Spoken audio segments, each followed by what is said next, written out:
Hi guys, for today's video is tuturuan ko kayo kung paano yung madaling tricks para masolve yung math solution nyo. Halimbawa 33 tapos i-times mo yung 33 sa 66. So yan guys, halimbawa ganyan yung solusyon natin. Yan 33 33 33 33. Yan, so 66 and 33. So guys, kapag ganyan nakarami guys, hindi mo na kailangan gawin yan. Nito ang shortcut guys para masolve mo yan. So hindi mo na kailangan mag ganyan guys. So punta ka lang guys sa calculator mo. Yan. Then type mo yung parang divide, may x sa 1. Yan, tapos pinutin mo yung parentheses.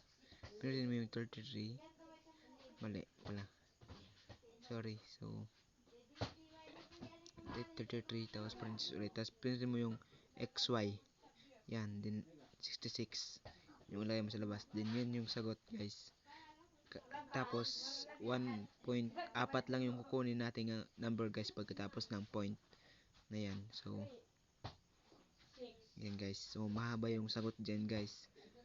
Then pipili lang tayo ng 5. So 1 isa tapos may 0.4 yung number nun. So wait lang guys kasi minimemorize pa natin yung mga sagot. So ito na guys, yan 1 equals 1.66669. So magiging sagot niyan guys ay was 1.667.